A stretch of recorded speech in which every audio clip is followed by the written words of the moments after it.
Donc, je pense on peut commencer.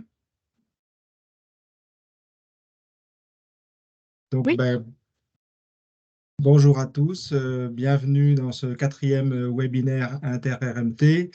Et nous allons traiter aujourd'hui de la pertinence de l'échelle territoriale pour maîtriser les pertes d'éléments dans l'environnement en vue de préserver l'état des milieux et des ressources. Alors, je vous informe qu'on va enregistrer ce webinaire, donc si personne ne s'y oppose. Donc, Mathilde, je pense que tu peux commencer l'enregistrement. Alors,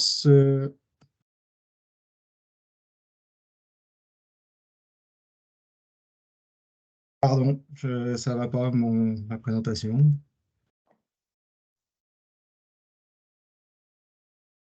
Alors, excusez-moi. Donc, ce webinaire a été préparé par nos 4 RMT. Donc, en fait, vous avez, pour la plupart d'entre vous, l'habitude de ces webinaires inter-RMT. Donc, entre le RMT bouclage, recyclage, fertilisation et impacts environnementaux, le RMT champs et territoires ateliers, MAEL, macro-élevage environnement, et SPICY pour structurer et produire l'innovation dans des systèmes ayant des cultures et de l'élevage ensemble. Donc, ces 4 RMT ont eu comme idée de regrouper leurs réflexions autour de territoires. Et donc, ce webinaire s'inscrit dans cette réflexion inter-RMT. Alors, le territoire, qu'est-ce que c'est de notre point de vue? Donc, on s'est mis d'accord sur ces quelques définitions. Donc, c'est une échelle d'analyse et d'observation pour appréhender une diversité de systèmes et d'activités en interaction. Mais c'est aussi un construit d'acteurs, donc comme un lieu de mise en œuvre de projets collectifs. Alors, quand on entend acteurs, on se dit qu'ils se mobilisent autour d'une problématique ou d'un enjeu commun sur ce territoire, ou se coordonnent autour de choix collectifs. Et donc là, ça implique une gouvernance, et ou interviennent à différents niveaux et d'échelle du territoire. Mais c'est aussi un instrument qui favorise le dialogue et la concertation, et parfois, et même assez souvent, c'est un lieu d'émergence de tensions, voire de conflits avérés au sein de ces territoires. C'est aussi un instrument qui s'inscrit dans une dynamique temporelle et qui conduit à des constructions collectives et à des changements de pratiques le plus souvent. Alors, le brainstorming inter-RMT a conduit à formuler 5 grandes thématiques avec des questions correspondantes. Donc, celle de la thématique du couplage, ensuite de la méthodologie et de la co-conception à l'intérieur de ces territoires, la thématique du bouclage, la thématique de l'accompagnement et des formations, et la thématique des solutions techniques et des logistiques qu'on va mettre en œuvre au sein de ces territoires. Alors, je ne vais pas décliner l'ensemble des questions, c'est-à-dire que chaque thématique, ensuite, on a fait l'effort de construire une question un peu globale pour chacune des thématiques. Et vous avez peut-être pour certains assisté au premier webinaire. Donc, il y a déjà eu 3 webinaires qui ont traité des 2 premières questions. Et donc celles qui concernent les thématiques couplage et méthodologie et co-conception. Et aujourd'hui, nous sommes dans le 4e webinaire et nous allons donc traiter de la thématique du bouclage à travers la question: quelle est la pertinence de l'échelle territoriale pour maîtriser les pertes d'éléments dans l'environnement en vue de préserver l'état des milieux et des ressources? Alors, en termes de programme, c'est assez copieux. Donc, après cette introduction, nous aurons 2 sessions. La première session verra des présentations de 4 présentateurs, donc Florent Levavasseur, Floriane Collas, Justine Lamère et Florian Christ. Et là, on va traiter un peu du territoire vu comme un lieu de recyclage de nutriments, et donc notamment à travers la gestion d'une ressource qui est la ressource des résidus organiques qui va être recyclée au sein de ce territoire. À la fin de cette session, nous aurons un débat d'une quinzaine de minutes qui va être coordonné par Anne et Sophie. Puis, nous tenterons de faire une petite pause. J'espère qu'on ne sera pas trop en retard, donc de 5 minutes. Et puis, nous aborderons une deuxième session avec là aussi 4 intervenants, mais pour 3 présentations. Les interventions de Jérôme Ratierson, de Christophe Vandenberg, et Dimitri Wez et Claudine Ferranet. Là aussi, nous aurons une session d'une quinzaine de minutes, donc à la fin des présentations, qui vont être animées par Raymond et Mathilde. Et puis, si nous avons le temps, nous procéderons à un petit débat général où on pourra revenir sur des questions qui vont relier un petit peu les 2 sessions, si possible. Et donc, cette session de débat général sera animée par Maxime et moi-même. Donc, quelques conseils pratiques pour aborder les présentations. On demande à tout le monde de couper son micro du début à la fin du webinaire. Et en fait, vos questions, vous essayez de les poser par écrit dans la conversation et ce sont les animateurs des sessions qui vont reprendre vos questions pour essayer de les formuler, de les regrouper pour les poser aux différents intervenants. Si possible, si vous avez des questions ciblées, merci de préciser l'intervenant à laquelle elle s'adresse. Et ben, au nom de l'ensemble des animateurs des 4 RMT, donc, je vous souhaite un bon webinaire. Et donc, j'enlève mon partage pour passer à la présentation maintenant de Florent, si tu veux bien.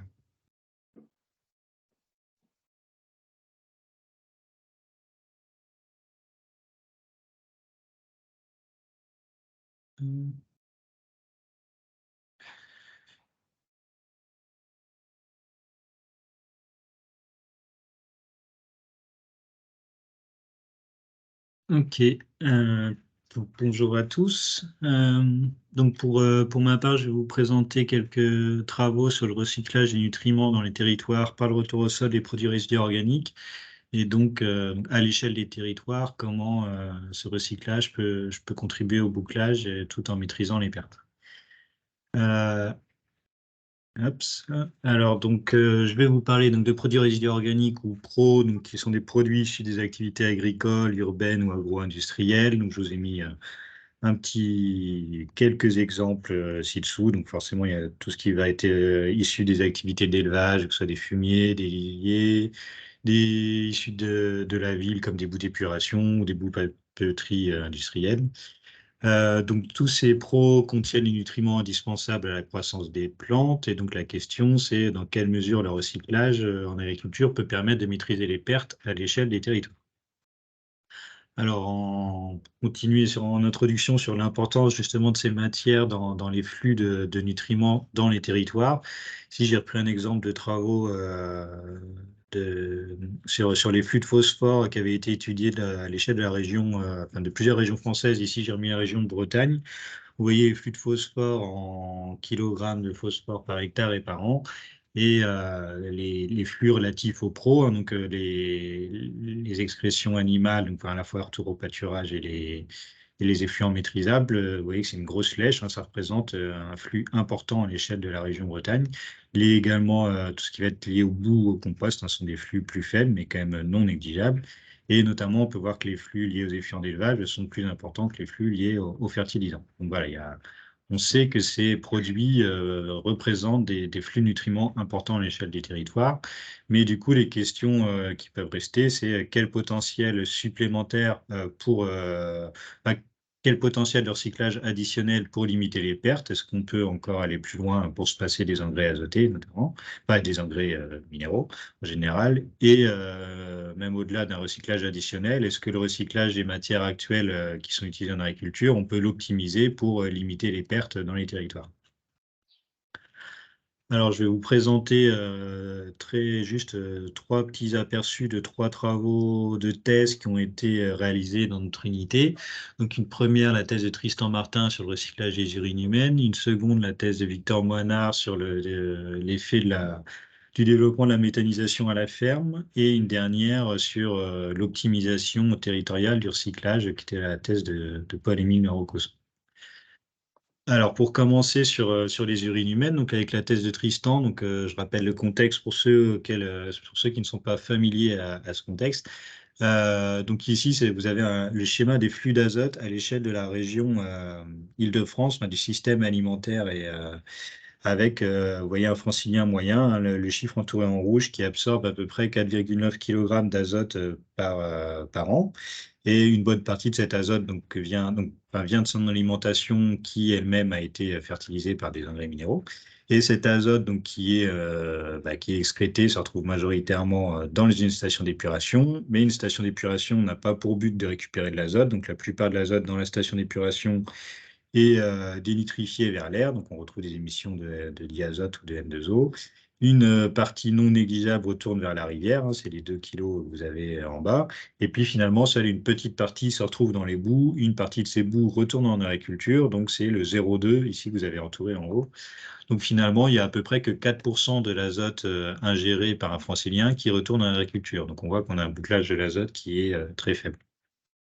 Alors que dans le cas justement dans sa thèse, Tristan avait estimé que, sur la base d'autres auteurs, que à peu près 110% des consommations en azote agricole de l'Île-de-France pourraient être couvertes si on recyclait l'azote excrété par les franciliens.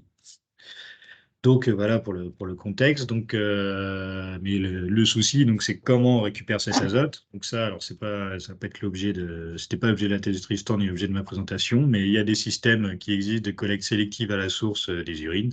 Je vous ai mis un petit schéma de principe, hein, en gros, soit des urinoirs ou des toilettes séparatives avec un réseau d'urine spécifique. Stockage en sous-sol, par exemple, et puis un agriculteur qui viendrait le pomper pour les pendre directement ou on peut imaginer aussi des traitements intermédiaires. Donc voilà sur le principe et la question auquel s'était intéressé Tristan, donc en lien avec la question d'aujourd'hui, c'est bah, si on vient, si, dans le contexte francilien, si on veut produire du blé fertilisé avec des urines comparé à des engrais minéraux, quel est le bilan environnemental? Est-ce que finalement c'est mieux, on maîtrise mieux les pertes, notamment? Donc, il a réalisé une analyse en cycle de vie de scénarios de production de blé avec différents modes de fertilisation. Donc, je vous montre juste les résultats pour l'eutrophisation, donc qui est liée aux pertes de nitrate et de phosphate. Ici, vous avez donc les émissions par kilogramme de grains de blé produit. Alors, si vous regardez tout ce qui est vert, en fait, c'est lié aux émissions au champ. Donc, c'est vraiment Bon, en fait, qu'on fertilise avec des urines ou des engrais, on va pas avoir forcément des pertes très différentes.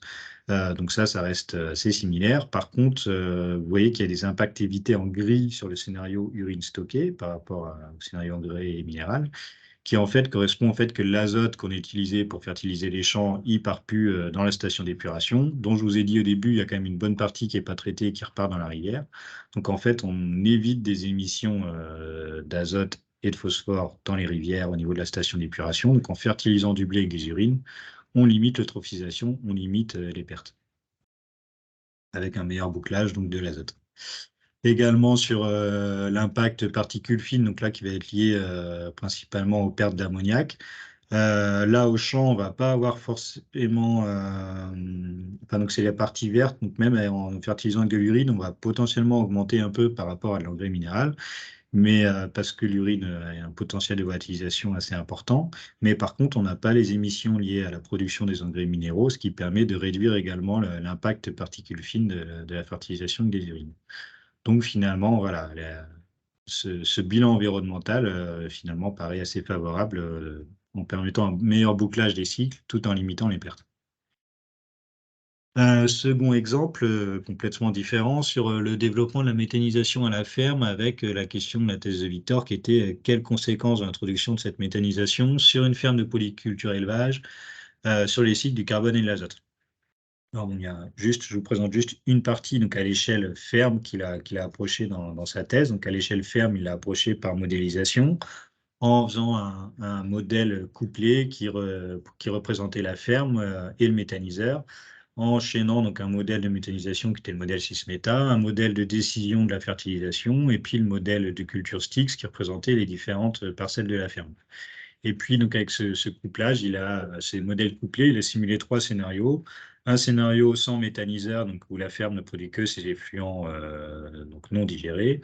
Un scénario avec un méthaniseur à la ferme, avec très majoritairement des déchets, les déchets de la ferme, les furs d'élevage, et un méthaniseur territorial, où là, il y a un gros import de déchets urbains industriels environnants. Donc, quel type de résultat il a pu obtenir? Bon, des choses qui peuvent paraître assez logiques, hein, mais si vous regardez le premier graphique, donc c'est la quantité d'azote épandue issue de matières résiduaires sur la ferme. Donc bah, les 3 barres, c'est les 3 scénarios dont je vous ai parlé, hein. Donc dans le scénario de référence, on est autour de 17 kg d'azote par hectare. Et puis avec le méthaniseur, avec un peu d'effluent externe, on augmente. Et puis avec un méthaniseur territorial, on augmente fortement cette part d'effluents d'azote résiduaire épandus. Donc ça permet de valoriser des substrats qui auparavant n'étaient pas valorisés en agriculture. Donc on contribue au bouclage. Et là, ça se traduit directement. Le module de fertilisation qu'il avait développé, calculer des économies d'engrais de synthèse, donc c'est le graphique de droite. Vous voyez que voilà, avec le développement de la méthanisation grâce à l'import des substrats extérieurs principalement, ont diminué les besoins en engrais de synthèse. Par contre, il a évalué aussi les effets en termes de perte d'azote, donc pas là à l'échelle du territoire, mais sur la ferme. Et sur la ferme, notamment sur la volatilisation, c'est quelque chose, c'est un point sensible de la méthanisation, on sait bien.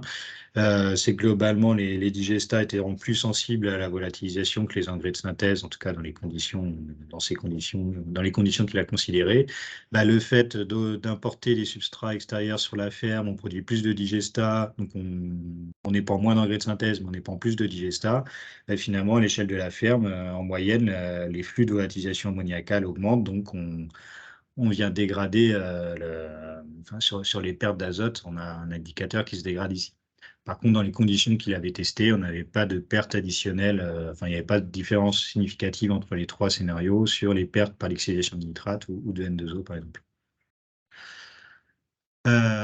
Dernier aperçu, dans la thèse de Paul-Émile Marocosson, où là on était sur donc chercher à dire à l'échelle d'un territoire comment on peut mieux répartir les ressources en produits résiduaires pour améliorer les bénéfices ou limiter les impacts. Donc, un peu comme dans la thèse de Victor, hein, finalement, on a une cartographie du territoire avec des cartes de carbone, de propriétés des sols ou des systèmes de culture. Ici, notre territoire, c'est la plaine de Versailles, c'est un peu plus de 10 000 hectares agricoles. Donc, chaque parcelle de ce territoire est représentée. On a un modèle de culture au milieu qui va venir simuler ce qui se passe sur chaque parcelle. Et puis, donc on a la disponibilité en pro du territoire avec leurs caractéristiques. Et on va venir optimiser en fait la répartition de ces pros dans les différents systèmes de culture pour, par exemple, maximiser le stockage de carbone ou maximiser l'économie d'engrais. À droite, vous avez des cartes de résultats qui, voilà, vous ne voyez pas le détail, mais c'est pas grave, c'est juste pour comprendre le principe. Chaque couleur représente un type de pro inséré dans un type de système de culture et ça permet de maximiser les effets voulus. En disant, voilà, il y a des pros qu'il vaut mieux éviter dans tel type de sol ou tel système de culture pour avoir tel ou tel résultat. Donc, en jouant sur cette optimisation, Paul Avimil avait montré qu'on avait un fort potentiel d'économie d'engrais. Donc, alors à l'échelle de tout le territoire, en mobilisant les pros, on arrivait à économiser une cinquantaine de kilos d'azote par hectare et par an. Donc, pareil, hein, ici, c'était surtout des pros urbains, donc ce qui montrait que, voilà, plutôt que d'incinérer ces pros urbains, par exemple, ou de ne pas les recycler en agriculture, le recyclage agricole permet bien de limiter les pertes de nutriments à l'échelle de ce territoire et donc de substituer des engrais. Par contre, d'un point de vue perte, vraiment à l'échelle de la parcelle, vraiment du système agricole lui-même, on n'avait pas de gros potentiel d'amélioration, là, en jouant sur en tout cas dans les conditions qu'il avait testées, de réduction de l'excédation de nitrate, quoi. C'était pas en jouant sur la répartition des pros sur le territoire qu'on allait limiter ces pertes de nutriments sur les fermes, dans ces conditions de modélisation. Donc, en conclusion, quelques messages liés à chacun de ces trois travaux, hein. Donc, sur les urines humaines, on voit qu'on a un fort potentiel de recyclage additionnel de nutriments à l'échelle des territoires, hein. Bon, là, notre territoire d'étude, c'est l'Île-de-France, mais c'est le cas partout. Donc, en allant chercher l'urine, plutôt que de la traiter en station d'épuration, on pourrait beaucoup plus boucler, que ce bouclage peut quand même. Donc, voilà, on limite les pertes de nutriments à l'échelle du système agricole alimentaire en général, mais par contre, ça peut se faire au prix de pertes à l'échelle parcellaire, que ce soit une augmentation de volatilisation ammoniacale ou autre. Et donc, pour la méthanisation, donc, c'est pareil, hein, avec quand on importe des substrats extérieurs qui, avant, n'étaient pas forcément valorisés en agriculture, on contribue au bouclage, mais selon dans les conditions, ça peut se faire au prix d'une augmentation des pertes, par exemple par volatilisation, là aussi, pour la méthanisation. Et voilà, j'en ai fini. Merci Florent. Merci. On va pouvoir passer à Floriane Collat. Donc, si tu peux partager ton écran, s'il te plaît. Bon, Floriane de la Chambre d'agriculture Meurthe-et-Moselle, qui va nous présenter un travail qu'elle a fait quand elle était à INRAE. Voilà. Donc oui, bonjour à tous. Comme Anne l'a dit, je vous présente un travail qui a été réalisé à l'UMR LAE à Unimerae. Et en gros, on a regardé dans le cadre du PU partage les dynamiques de l'azote et du carbone dans un système exploitation agricole et méthaniseur via un outil de modélisation qui s'appelle Maëlia. Et là, je vais vous présenter le cas d'un méthaniseur dans les Vosges. Dans le PU partage, ce qu'on regardait, c'était tout ce qui était autour du bouclage de l'azote. Notamment tout ce qui était lié à comment on limite les pertes de l'azote dans les systèmes, notamment en enfouissant la matière organique rapidement après l'épandage. Tout ce qui était production de l'azote au champ, comme ajouter des légumineuses dans la rotation, ainsi que la valorisation des gisements de matière organique sur les territoires. Et mon travail s'inscrit dans ce dernier point où on a regardé la valorisation des effluents d'élevage via la méthanisation. Et une partie du PU partage était aussi consacrée au transfert de connaissances vers les agriculteurs en diffusant dès le début du projet. La méthanisation agricole, telle qu'elle va nous intéresser dans cette présentation, c'est le système exploitation agricole méthaniseur, où on va suivre des agriculteurs qui vont avoir des impacts sur de nombreux aspects sur ce système. Ils vont avoir des impacts sur le système de culture, par exemple en choisissant des cultures, que ce soit des cultures dédiées, des scies ou d'autres cultures qui vont aller au méthaniseur, en jouant sur tout ce qui est allongement des rotations de leur système de culture ou sur toutes les pratiques, notamment la fertilisation. Ils auront aussi un impact sur le méthaniseur en jouant sur tout ce qui est la ration du méthaniseur et tout ce qui est sur le dimensionnement des méthaniseurs. Et on voit que c'est une vision assez complexe et multifactorielle, d'où l'idée d'utiliser une approche intégrée pour évaluer tous ces différents aspects via un modèle qui puisse prendre en compte tous ces aspects, afin de conserver une cohérence dans le système exploitation agricole et méthaniseur qu'on va regarder. Donc l'objectif du travail, c'était de regarder le bilan des flux des matières organiques entre le système agricole et le méthaniseur via la modélisation et en s'intéressant dans ce cas-là sur un méthaniseur dans les Vosges. L'outil qu'on a utilisé, c'est le modèle Maëlia qui est là présenté très rapidement. C'est en gros un modèle qui va utiliser de nombreuses données géoréférencées sur le parcellaire, les séquences de culture, le sol, la météo, les pratiques, qui va calculer tout ça et nous donner tout un tas d'indicateurs qu'on va ensuite regarder à différentes échelles, que ce soit de la parcelle ou du territoire. Et les indicateurs qu'on a regardés dans ce cas-là, ici c'est dans le cas de la méthanisation, c'est regarder tout ce qui est les cycles de l'azote, du carbone, de l'ammoniac. On a pu regarder aussi les cycles de l'eau, les cycles du rendement, les productions de méthane et le trafic des matières organiques sur le territoire. La méthanisation dans les Vosges, c'est 41 unités de méthanisation, principalement en cogénération, qui sont entre 3 et 4 ans d'ancienneté. Il y a peu de culture énergétique parce qu'il y a beaucoup d'effluents d'élevage, mais il y a de plus en plus de mise en place de cives. Et les agriculteurs des Vosges sont très intéressés sur l'impact de leur méthaniseur sur leur exploitation et qu'est-ce qu'ils peuvent améliorer. Le méthaniseur qu'on va ensuite regarder, c'est un méthaniseur qui regroupe 4 agriculteurs en polyculture élevage. Il est, lui, en injection et a comme principaux substrats du fumier, de l'ensilage, du lisier et de l'ensilage d'herbe. Ce méthaniseur en fait, il y a un état initial qui était le premier départ du méthaniseur, de ce que les agriculteurs ont fait depuis l'installation de leur méthaniseur. Et le travail qui a été fait, c'était avec les conseillers agricoles de la Chambre d'agriculture des Vosges, il y a eu des scénarios pour essayer d'améliorer le système des agriculteurs de ce méthaniseur.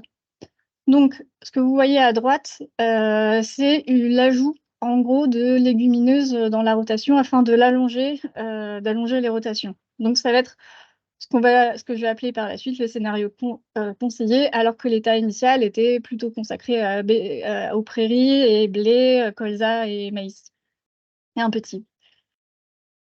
Donc, ce qu'on a regardé, c'est entre les deux scénarios, ce qui a été fait au niveau des agriculteurs. En gros, les biomasses qui vont partir et revenir au méthaniseur, juste pour regarder en gros le cycle des biomasses à l'échelle du méthaniseur. Et en gros, plus c'est foncé, plus il va y avoir d'apport de digestat, plus il va y avoir en fait un dérèglement du cycle apport-export de biomasse. Donc on voit que l'état initial, il est en excès d'apport de biomasse, alors que le scénario déconseillé est beaucoup plus neutre en couleur, plus proche du zéro. On est beaucoup plus à l'équilibre entre ce qui va sortir des parcelles et ce qui va y arriver au niveau des biomasses. Donc on peut supposer que les cycles azote-carbone vont être beaucoup plus à l'équilibre dans le scénario déconseillé. On a regardé au niveau des émissions d'ammoniac dans la simulation qu'on a fait, hein, c'était des simulations sur 20 ans. Quand on regarde déjà la différence entre les deux scénarios, bon, elles sont très faibles, mais on a un tout petit peu plus d'ammoniac, qui va être émis dans le scénario des conseillers. Mais c'est assez, bon, la différence est très faible par rapport à l'état initial. Et le gros pic qu'on voit à l'année 2008, là, ça vient du fait de la simulation où, en gros, 2008, c'est une année où c'est retrouvé sur le territoire que des cultures qui vont être fertilisées avec du digestat liquide, on sait qui est très à risque en termes d'émissions d'ammoniac. Côté lixiviation d'azote, là, pareil, c'est la simulation sur 20 ans. Quand on regarde la différence entre les deux scénarios, on voit qu'on a un peu moins de lixiviation côté scénario des conseillers, contrairement au scénario initial. La grosse tendance qu'on voit, c'est une diminution. Ça, elle suit assez bien la diminution des précipitations et l'augmentation des jours secs qu'on observe sur ce territoire, sur ces 20 années de simulation. Mais à ça s'ajoute aussi un effet de la diminution de matière organique, parce que les données sols qu'on a utilisées en entrée étaient quand même assez riches en matière organique, un peu plus riches que celles qu'on pourrait observer en fait sur le terrain. Et ça, on le voit particulièrement niveau pour la sortie émissions de gaz à effet de serre, où là, on voit un gros déclin des émissions de gaz à effet de serre, donc c'est plutôt positif, mais c'est parce qu'on est parti d'une situation où il y avait une forte émission de gaz à effet de serre.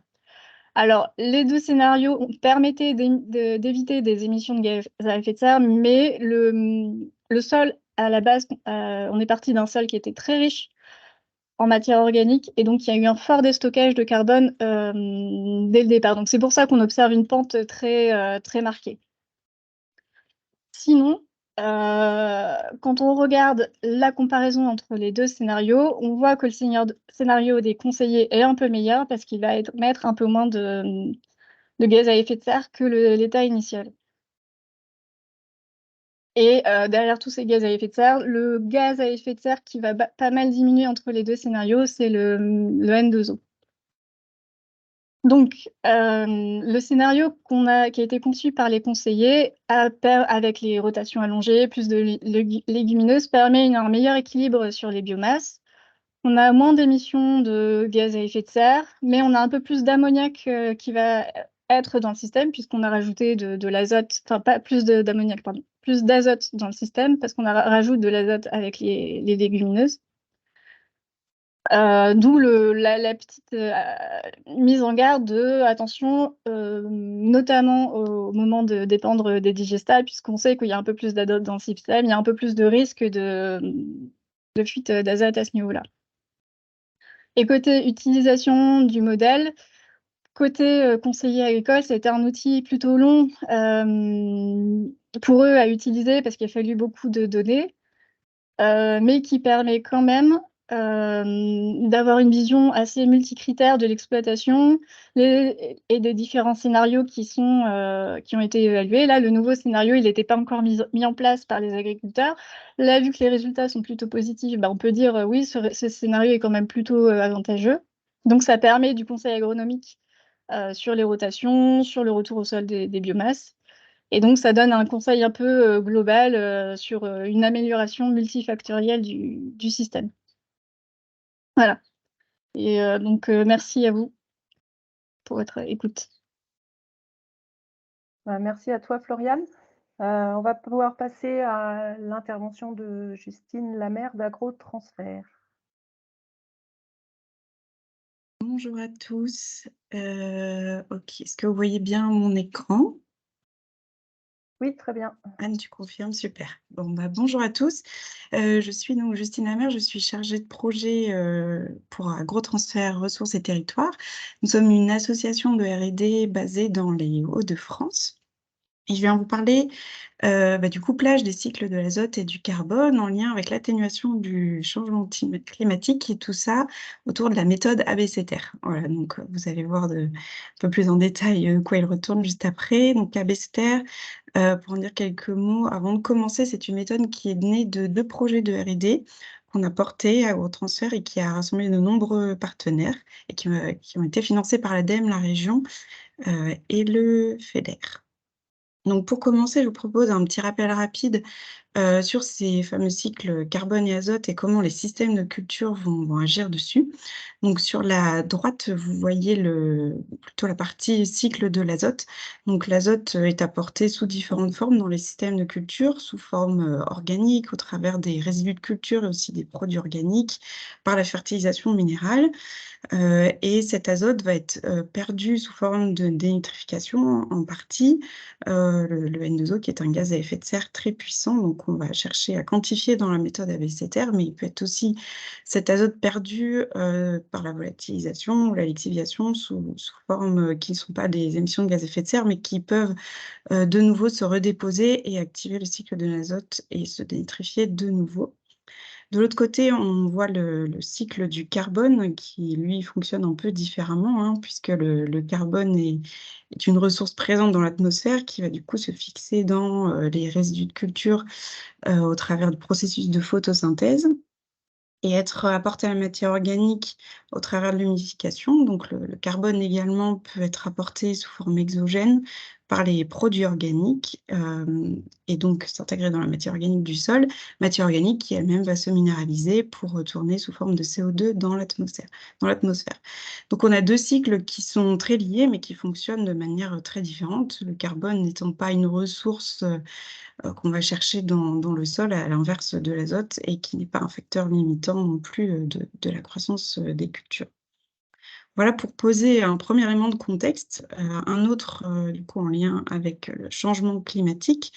Donc l'agriculture a un rôle à jouer puisqu'elle est déjà contributrice au bilan de la France à hauteur de 20%, estimation du CITEPA. Donc une première question qui se pose au secteur agricole, comment réduire ces émissions? Mais la particularité de ce secteur, c'est que c'est aussi un puits de carbone. Donc en effet, vous le savez, les sols sont capables de stocker du carbone et donc peuvent compenser les émissions non seulement du secteur agricole en partie, mais voilà, contribuer, contribuer à ça. Donc une tonne de carbone stockée dans les sols, c'est presque 4 tonnes d'équivalent CO2 séquestrées. Donc une autre question qui se pose à ce stade, c'est comment augmenter cette absorption de carbone dans les sols? Donc je vous propose un petit panorama assez rapide et non exhaustif des leviers qui existent pour d'une part réduire, éviter les émissions et d'autre part augmenter le stockage de carbone et puis voir le lien qu'il peut y avoir avec nos cycles carbone-azote. Donc d'un côté, si on s'intéresse aux leviers qui permettent de réduire et éviter ces émissions de gaz à effet de serre, il y a déjà un certain nombre de leviers qui tournent autour de la réduction de la dose d'azote minéral en entrée, d'une part, et de la réduction des pertes d'azote, puisqu'on a vu qu'ils contribuaient aussi à la dénitrification. Donc l'idée étant de chercher à diminuer ces entrées et ces pertes pour diminuer les sorties via la dénitrification. Les inhibiteurs de nitrification peuvent aussi jouer un rôle. Après, d'autres solutions existent autour de modification de l'assolement, notamment autour de l'introduction de cultures bas intrants, où on va mobiliser donc moins d'engrais minéraux. Il y a aussi bien sûr des leviers autour de la réduction de la consommation d'énergie, mais qui sont eux moins en lien avec les cycles du carbone et de l'azote. Il existe notamment, pourtant un enjeu quand même autour de ces diminutions d'entrée, notamment des intrants minéraux, c'est qu'il va falloir chercher à conserver les rendements et les quantités de résidus, puisque ça c'est chose de très important pour garantir le stockage de carbone dans les sols, puisqu'on va en effet chercher ici à augmenter les entrées de carbone, donc augmenter les résidus de culture, mais ça peut passer aussi par l'augmentation des engrais organiques. On peut travailler aussi sur les couverts d'interculture, et puis de manière plus générale aussi sur la rotation pour avoir des cultures qui, de base, vont ramener plus de résidus de culture. Travailler aussi sur les prairies temporaires. Encore une fois, ce n'est pas une liste exhaustive, mais juste pour vous montrer que sur la partie stockage de carbone, on va s'attarder surtout sur des leviers autour des entrées carbone, car on a finalement peu de leviers d'action sur les sorties, puisque la minéralisation est fortement influencée par le climat et le type de sol, ainsi que la teneur en carbone initiale, sur lesquels on a peu de prises, de prises évidemment. Donc voilà pour ce petit panorama des leviers. Et donc, j'insiste sur le fait qu'il peut y avoir des effets antagonistes. Donc là, j'ai parlé notamment des résidus de culture. Donc on a besoin d'azote pour conserver les rendements. Néanmoins, l'azote peut être source d'émissions de gaz à effet de serre supplémentaires. Donc pour nous, c'est l'importance de la simulation pour garantir que ces effets négatifs sont largement compensés d'autre part par l'effet positif, notamment autour du stockage de carbone. En tout cas, ces effets sont inévitables et c'est important de bien les connaître pour savoir où on va. Donc, Abester propose d'aborder cette question de l'atténuation du changement climatique par l'agriculture à une échelle territoriale. Donc, c'est une méthode de quantification et de spatialisation des émissions de gaz à effet de serre et du stockage de carbone organique des sols sous l'effet des pratiques agricoles des systèmes de culture du territoire. Donc, on est vraiment sur un périmètre système de culture pour chercher à connaître l'empreinte des systèmes de culture d'un territoire.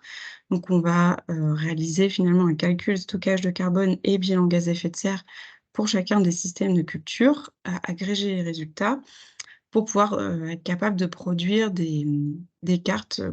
À titre d'exemple, là, vous avez 2 cartes de résultats qui peuvent être obtenues en sortie d'ABCTR. Donc, cette méthode est déclinée en 5 étapes. Les 3 premières étapes sont dédiées à la collecte des données. Donc là, ça a été tout l'enjeu des projets de R&D pour mettre au point la méthode ABCTR, de chercher à voir comment on peut s'affranchir d'une collecte de données enquête agriculteur qui peut être très, très lourde, et de mobiliser surtout les bases de données et les outils existants pour reconstituer, caractériser les systèmes agricoles du territoire. Donc, on s'appuie notamment sur les données du RPG et l'outil RPG Explorer, ainsi que les données du référentiel régional pédologique pour obtenir les combinaisons de rotation, type de sol, et on s'appuie sur les données de la BDAT pour associer les teneurs en carbone à ces combinaisons.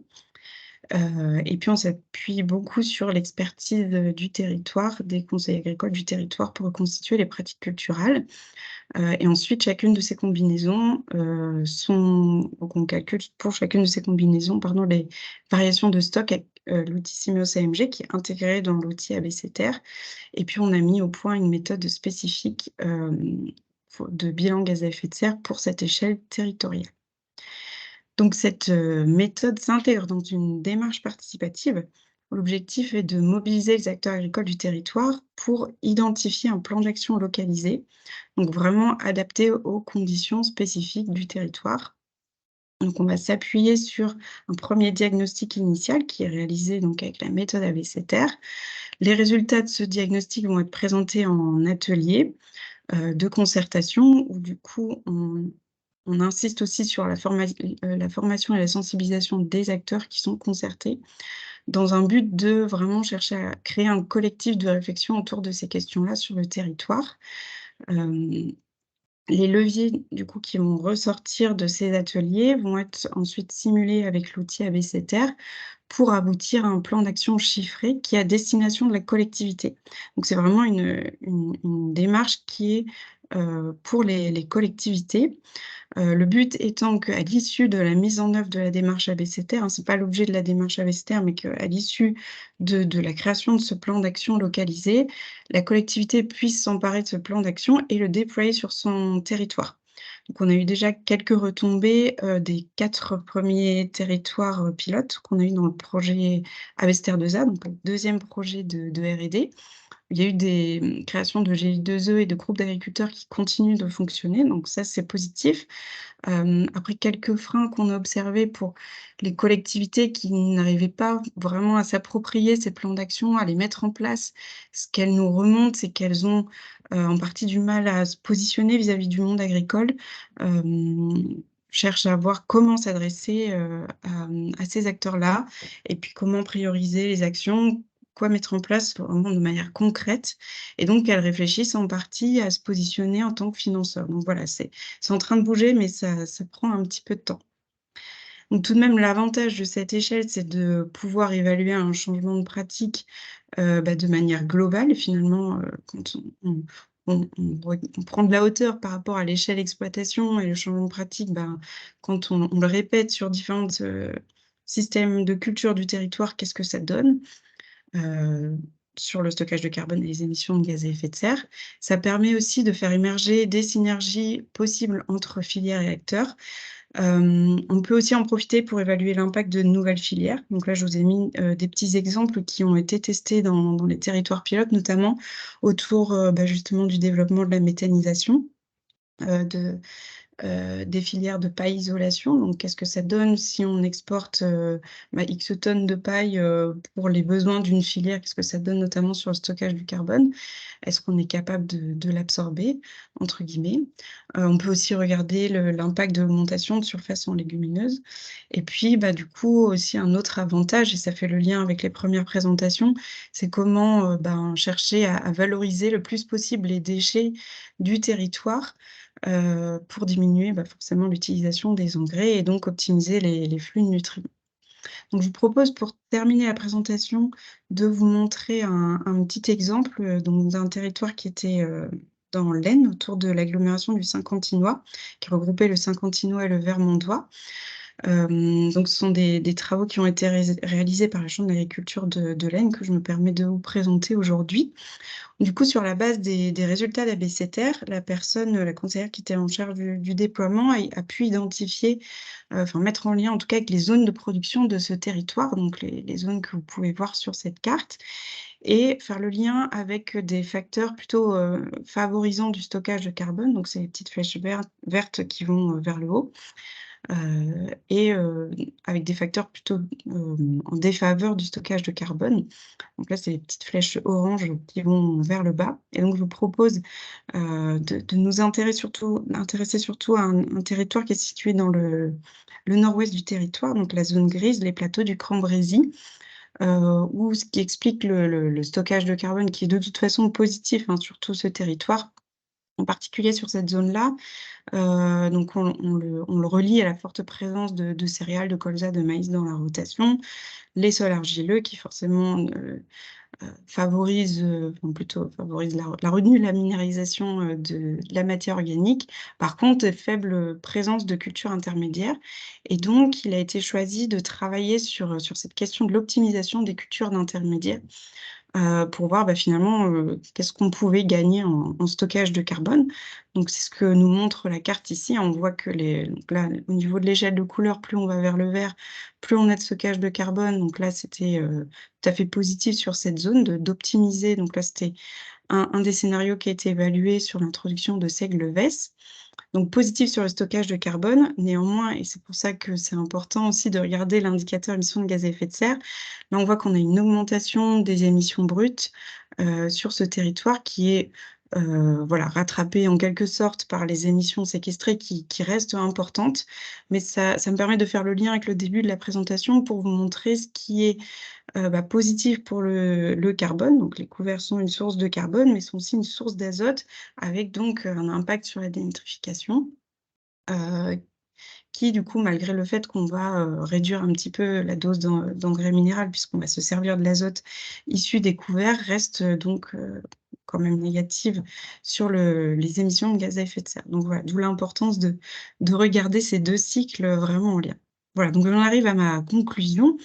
Donc, ce qu'on peut voir avec ABC Terre et de manière générale, c'est que si on veut travailler sur l'atténuation du changement climatique par l'agriculture, on est obligé de s'intéresser à ces questions des cycles carbone-azote dans les systèmes de culture et à leur maîtrise et leur optimisation.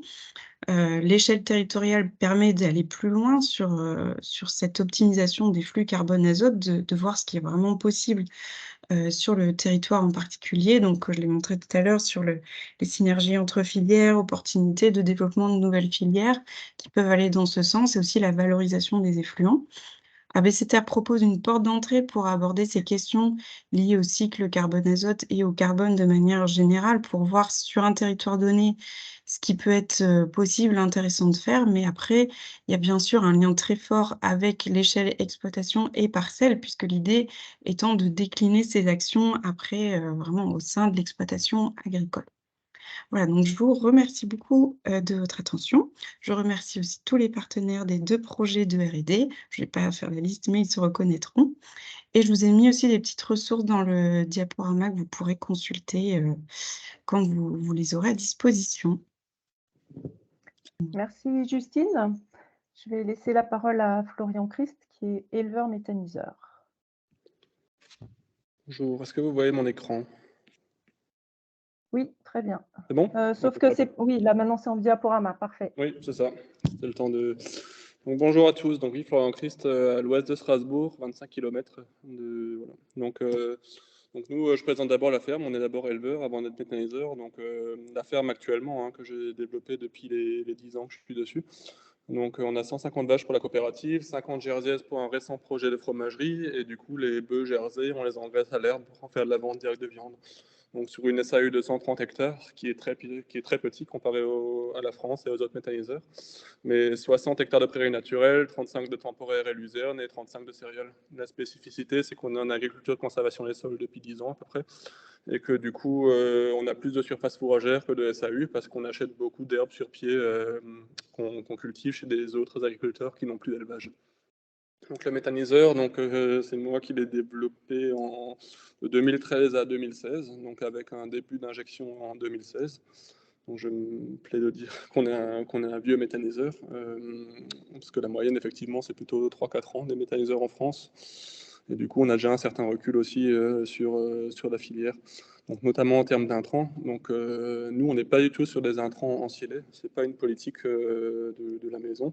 Et c'est surtout pas une possibilité en Alsace avec nos faibles surfaces fourragères. Et en plus de ça, en Alsace, on a beaucoup de gens et beaucoup d'industries. Donc, ça permet de valoriser pas mal de déchets. Donc, on est à 27 000 tonnes d'intrants, donc 10 000 tonnes d'effluents qui viennent de notre ferme et puis de fermes partenaires. Et on a entre 2 et 4 000 tonnes de canne de maïs qu'on vient récupérer après les moissons du grain en septembre-octobre.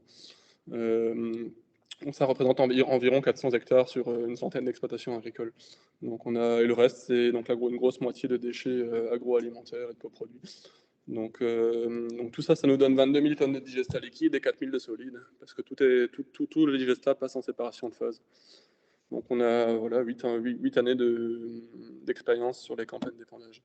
Donc du coup, en gros, chez nous, le digestat, il sert surtout, dans un premier temps, à échanger avec les matières entrantes qui viennent des autres exploitations. Donc en gros, pour faire simple, une tonne de canne de maïs, c'est échangé contre 2 tonnes de digestat solide. Souvent, ça nous arrange de ramener le digestat solide en échange des cannes de maïs, déjà à cause de la concentration en carbone, et aussi pour adapter les pratiques d'épandage, parce qu'on ne maîtrise pas ce que font les autres chez eux. Et du coup, en solide, c'est plus simple à gérer, on peut le gérer à des périodes, on va dire, propices à l'épandage. Donc en fumier, donc du coup là c'est un peu plus simple à gérer parce que les agriculteurs chez qui on cherche le fumier, ils avaient l'habitude d'épandre du fumier, donc du coup on vient ramener souvent du liquide en face.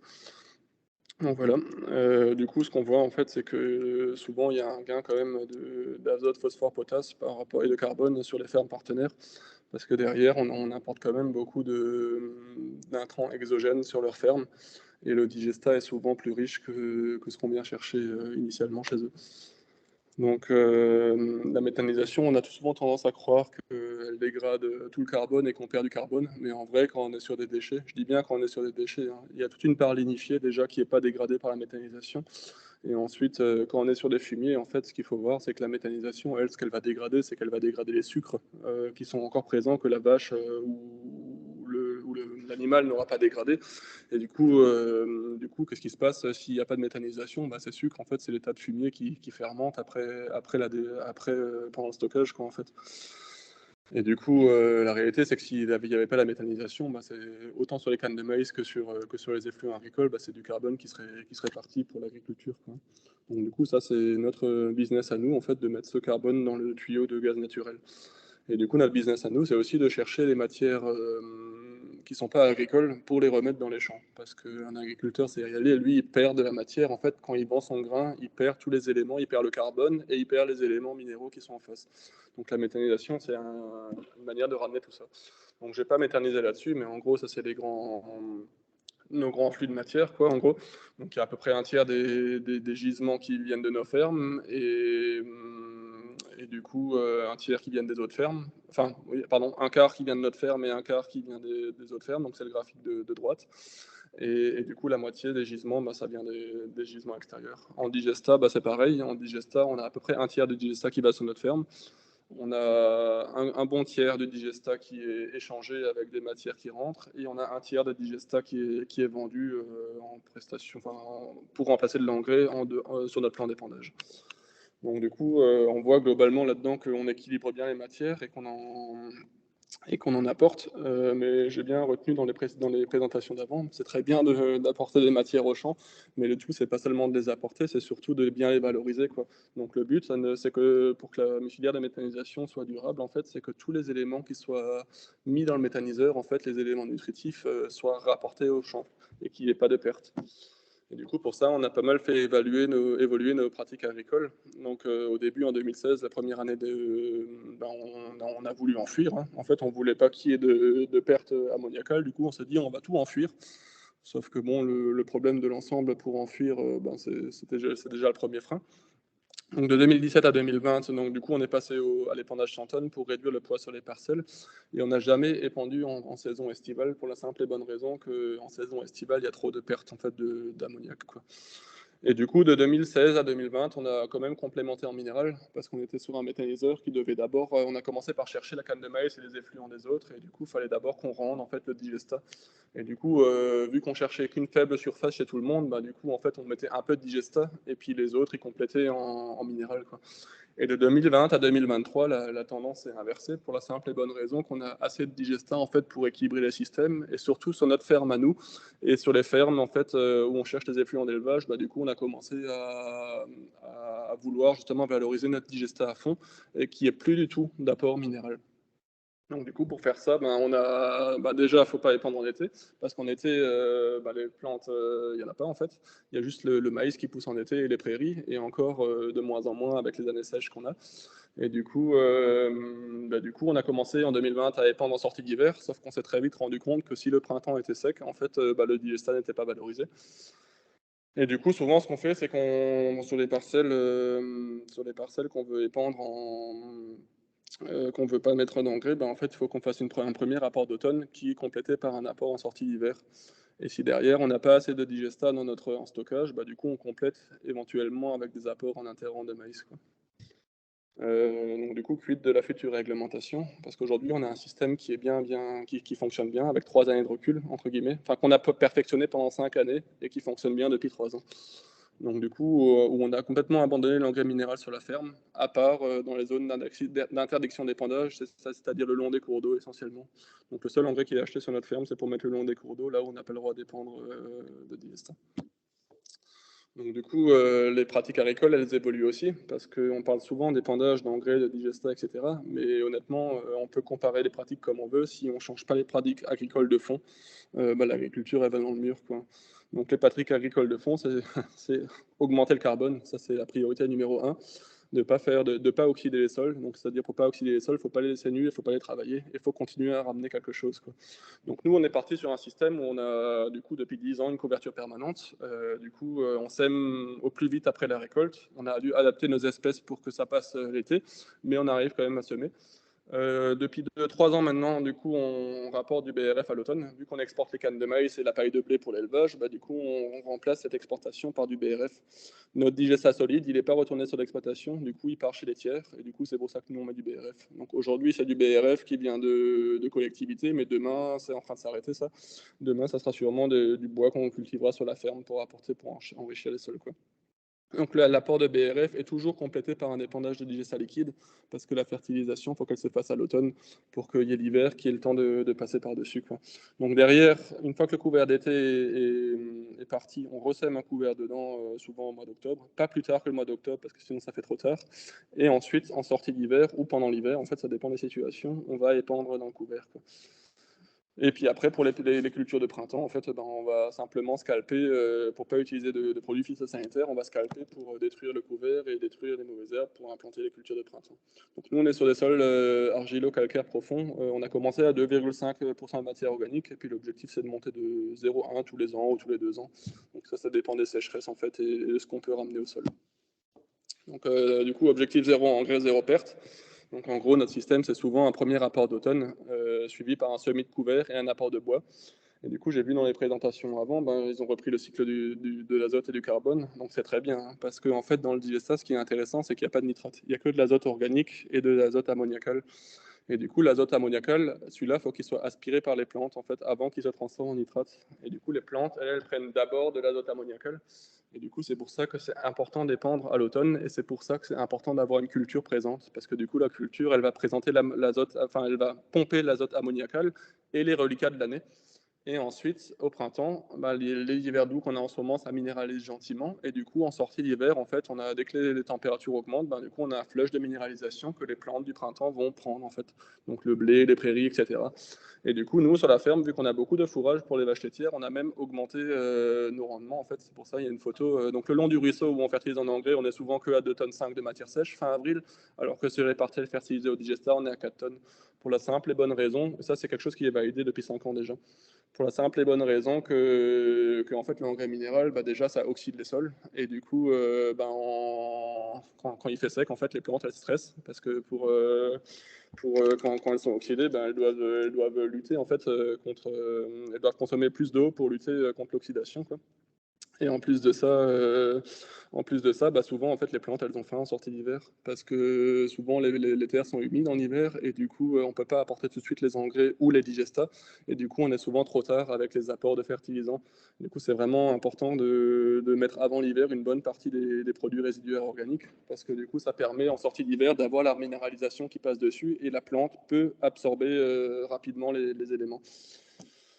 Donc du coup, quelques diapos, donc nous, vu qu'on a une agriculture conservation des sols, on n'en fuit pas. Et du coup, c'est aussi important pour nous d'épandre quand le sol est frais et humide. Donc on voit bien là, sur ma diapo de gauche, les racines qui vont chercher le digestat en surface. Et du coup, on a des cultures qui sont très très vigoureuses en sortie d'hiver. Donc les observations, du coup, on les a confirmées avec les reliquats azotés qui ont baissé depuis qu'on fait ça. Et ensuite, on fait depuis cette année du Farmstar. Et du coup, on se rend compte en fait que plus on épand tôt dans la saison, quand je dis tôt, c'est septembre-octobre, et plus on aura des cultures qui vont pomper pendant l'hiver. Donc là, on est sur des blés. 100% de nos blés cette année ont pompé entre 50 et 100 unités pendant l'hiver, quoi. Donc c'est-à-dire qu'arrivé au mois de février, les blés, ils ont déjà talé et ils ont déjà pompé. Ils ont plus que pompé en fait tout ce qu'on a mis pendant l'hiver, quoi. Et du coup, l'objectif, en fait, avec des météos capricieuses comme on a en ce moment, c'est-à-dire qu'on commence à avoir 2 saisons de pousse et 2 saisons de non-pousse. Donc en hiver, quand il fait froid, ça pousse pas trop. Et en été, quand il fait sec et chaud, ça pousse pas non plus. Et du coup, on a 2 saisons de pousse, c'est printemps et automne. Et ces 2 saisons de pousse, en fait, on a de la minéralisation. Et du coup, il faut vraiment que ça pousse pendant ces 2 saisons. Donc souvent, nos récoltes, on va les chercher à les faire au printemps. Et en automne, on va chercher à faire des couverts justement pour augmenter la biomasse et augmenter le taux de matière organique des sols, quoi.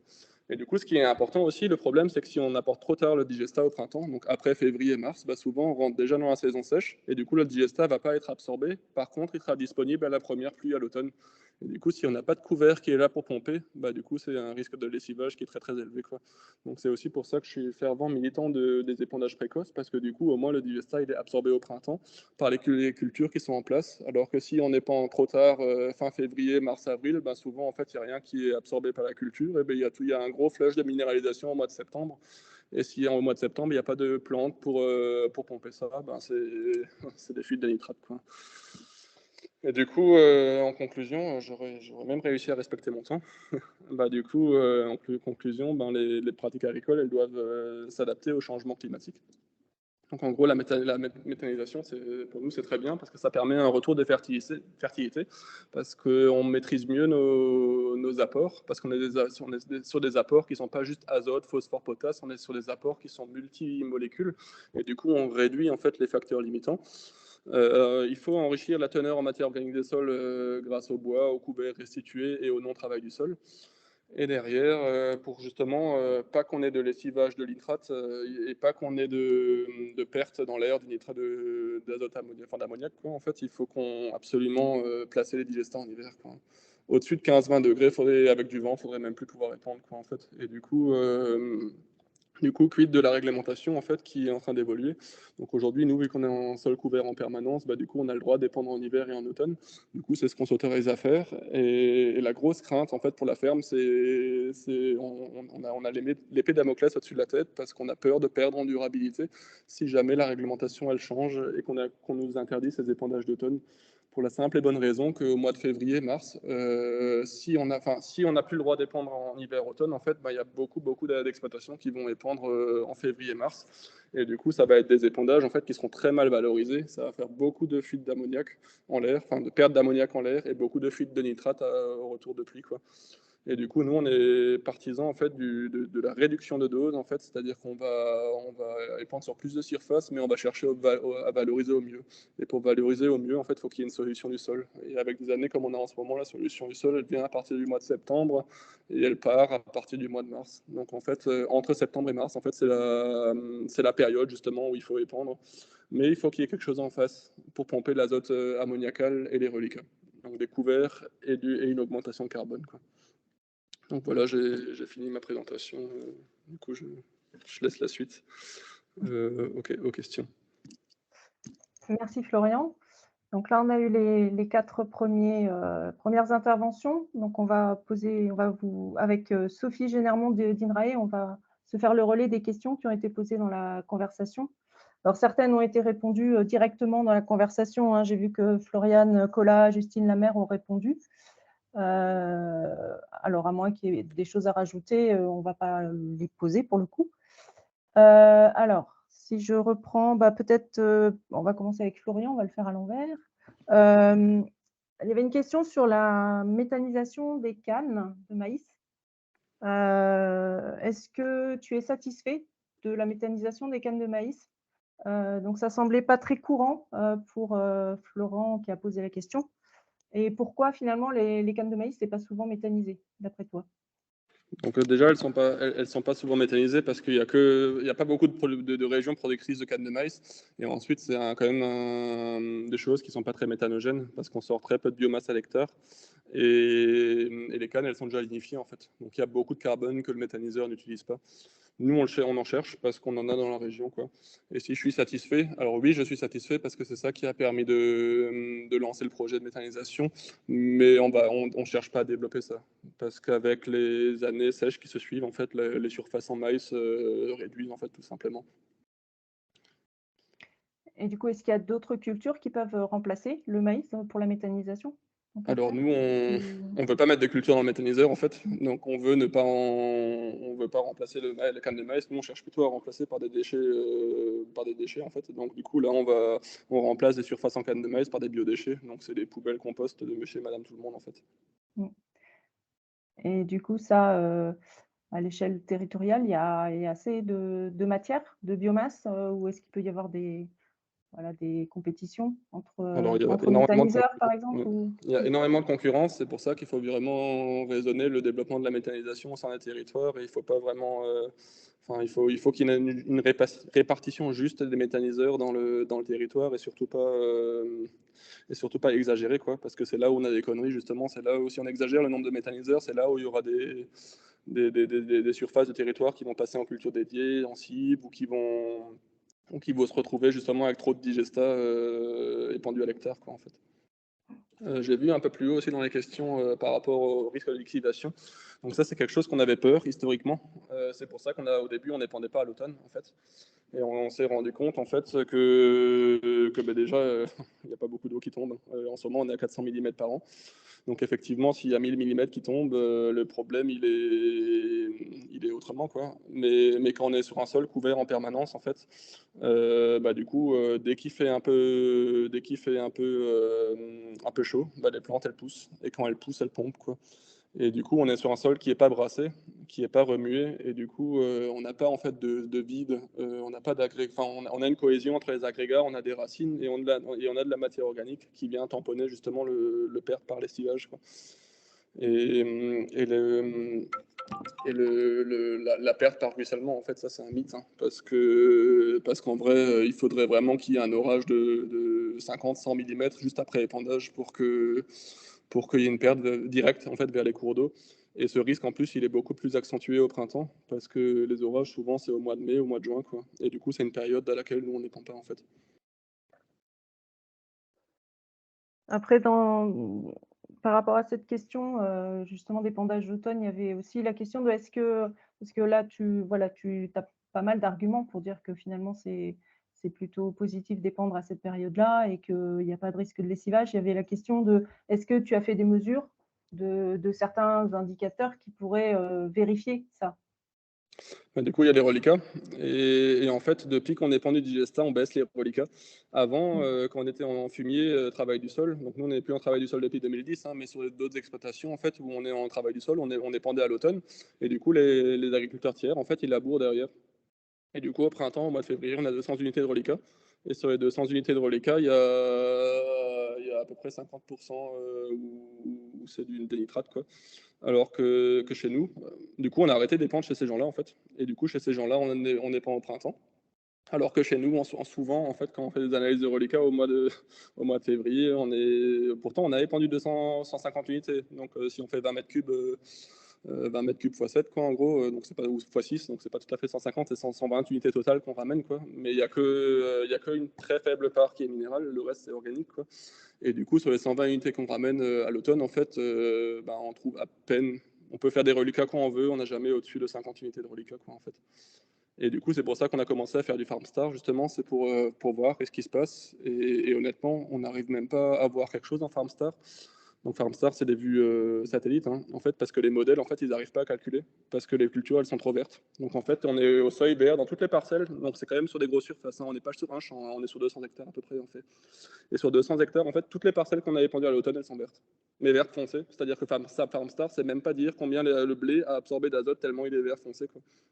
Et du coup, des parcelles qu'on n'a pas fait en FarmStar, enfin qu'on a fait en FarmStar, mais pas épandues à l'automne, épandues au printemps, mis à côté, en fait, elles sont jaunes, quoi. Donc elles sont en manque d'azote. Et du coup, FarmStar, il va nous dire de rapporter beaucoup d'azote pour combler le jaune. Alors que sur les parcelles vertes, justement, il va nous dire, c'est bon, il y a déjà tout, donc ramène rien, quoi.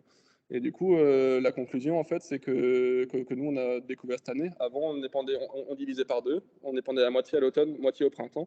Et là, on est en train de presque arrêter les apports de printemps. En fait, depuis cette année, on arrête les apports de printemps et on épand tout en automne-hiver, justement, pour pas perdre, pour que l'azote se retrouve dans les plantes et pas dans l'eau, quoi, et pas dans l'air, quoi, en fait. Ok, merci. Je vais peut-être poser des questions aussi aux autres personnes. Donc, il y avait pas mal de questions par rapport à ce que tu as présenté, Florent, sur les urines. Il y avait des questions sur l'approche économique. Est-ce qu'il y a eu des calculs de coûts pour l'agriculteur utilisateur, par exemple? Ouais, c'était clairement pas l'objectif central de notre travail, donc non. Et après, ça dépend complètement du modèle économique qui est mis sur ce genre de filière. Donc on peut imaginer que les urines, c'est géré comme les bouts d'épuration, donc c'est-à-dire que c'est du rendu racine gratuit pour l'agriculteur. Donc dans ce cas-là, forcément pour l'agriculteur, il y a un fort intérêt économique, quoi. Si par contre il y a des gens qui plaident pour monétiser l'urine, hein, en faire un produit et via des traitements pour améliorer certaines de ses propriétés, d'en faire un produit, et dans ce cas-là, ben, oui, la question économique, elle est différente. Ouais. Il y Donc, avait vu que c'est aussi pas des filières existantes, ouais, ça dépend vraiment du Mm. modèle économique qui est développé. Enfin, si ces filières-là se développent, de quel modèle économique on veut mettre en place, quoi. Et après, il y avait des questions sur le mode de calcul de l'apport d'azote aux cultures. Comment c'est pris en compte la disponibilité de l'azote à court terme entre un produit résiduaire organique par rapport à l'engrais minéral? Ouais, pour les travaux de modélisation, là, sur la méthanisation de Paul Émile, donc dans les deux travaux, il y a un modèle de culture enfin, chaque produit organique dans ces modèles est renseigné avec des paramètres qui décrivent la minéralisation de l'azote organique. Et après, c'est modulé en fonction des conditions d'humidité, de température ou autre, quoi. Et bon, typiquement, ouais, c'est des produits à minéralisation rapide, d'autres à minéralisation lente. Enfin voilà, c'est bien. Et après, donc, on produit de l'ammonium qui doit être nitrifié. Enfin voilà, tout ça, c'est des processus qui sont simulés par les modèles de culture. Ouais. Bon, ce qui demande après, ce qu'ils soient bien calibrés pour bien représenter la diversité de ces produits, ce qui n'est pas toujours le cas. Et il y avait Après, aussi une question, ouais. vas-y.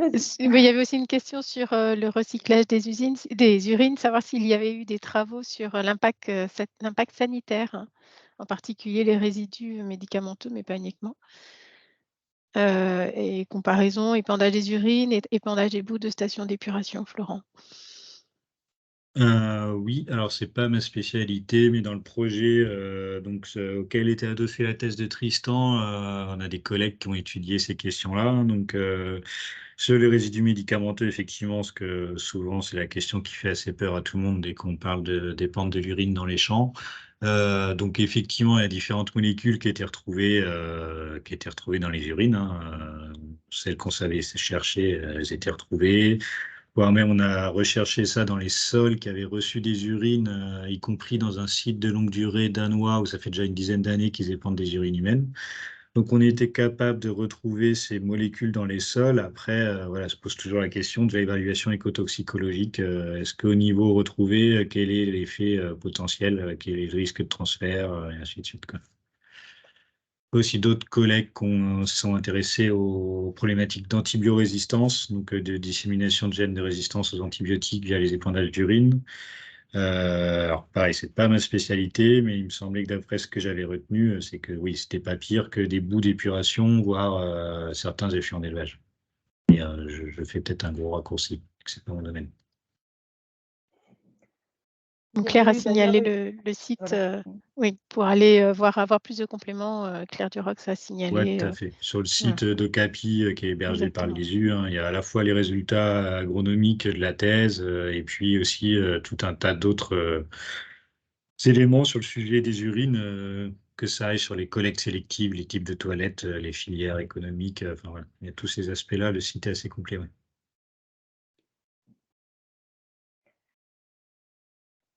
Il y avait aussi un commentaire plus qu'une question, je pense, par rapport aux émissions d'ammoniac. Alors, c'était par rapport à ce que tu disais, Florent, hein, par rapport aux urines et les émissions d'ammoniac, et que quand on s'intéressait à l'échelle territoriale, c'était important de bien différencier ce qui était les émissions locales directes de ce qui était indirect par la production des fertilisants, en fait. Voilà. Ouais, tout à fait. Ouais. Bon, je suis passé vite sur les graphiques, j'ai pas pris le temps de Ouais. bien les commenter, mais effectivement, il y avait différentes couleurs qui correspondaient aux différents postes d'émission, et donc ce qui montre que oui, dans certains cas, même si on augmente les émissions à l'échelle de la parcelle, si on considère à l'échelle territoriale, elles peuvent diminuer, ouais, parce qu'il y a des émissions qui se compensent. Alors Il après, j'ai reste- l'impression. Ouais, oui, vas-y. Oui, il y avait des questions qui avaient été posées, mais les réponses sont données dans le chat. Donc, si elles conviennent à ceux qui ont posé les questions, je pense qu'il n'y avait plus grand-chose, hein.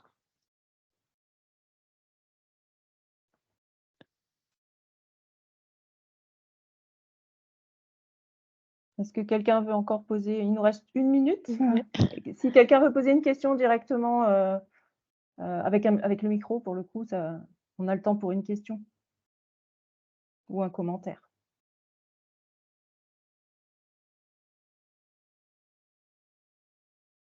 À la rigueur, j'en profite. Pour une petite question, là, justement, sur cette recyclage de l'urine et sur les parcelles de déchets recyclés dans les méthaniseurs, quelle est, au-delà des aspects sanitaires, l'acceptabilité qu'il peut y avoir derrière, l'acceptabilité sociétale? Est-ce qu'on est prêt à... Comment c'est perçu? Ouais. Pour parler des urines, je pense que c'est un sujet qui est assez clivant en général, hein. Il y a souvent 2 réactions. Enfin, il y a des gens qui disent: «Ah oui, mais c'est super, effectivement, c'est logique, il faut aller vers là et tout ça», enfin, sous condition de faire attention aux résidus médicamenteux ou autres. Et puis, il y a toute une partie des gens chez qui ça inspire, le dégoût, ouais, c'est sûr, hein. Après, donc il y a pas mal d'études sociaux là-dessus, qui montrent que ça dépend d'un peu plein, enfin, ça dépend des environnements, dans lequel on fait ses études. Et puis aussi, ça peut dépendre de la façon dont on gère l'urine. Nous, une des principales filières qu'on a étudiées, c'est vraiment l'épandage d'urine brute, hein, qui était juste stocké en agriculture, donc qui n'est pas traité. Donc, enfin, c'est vraiment de l'urine, quoi. Et quand vous passez dans un champ qui a été épandu à l'urine, ça sent l'urine, clairement. C'est pas... Et pendant plusieurs jours, potentiellement. Donc, c'est sûr qu'on peut imaginer que si ça se développe à grande échelle, bon, il y aura un problème d'acceptabilité si ça sent l'urine dans les campagnes un peu partout. Après, il y a des produits transformés qui sont concentrés, qui sont traités, qui ont moins d'odeur, qui ont même plus la couleur jaune, voire on peut même faire des engrais solides à base d'urine. Là, du coup, la question d'acceptabilité bah, c'est peut-être plus facile à accepter, quoi. Que ce soit pour les agriculteurs d'ailleurs, comme pour le grand public. Bah, je propose qu'on arrête Merci. pour cette première session. Donc là, on a le temps de faire notre pause de 5 minutes. Donc, merci aux intervenants, merci à tous ceux qui ont posé les questions et on se retrouve dans 5 minutes, donc à 50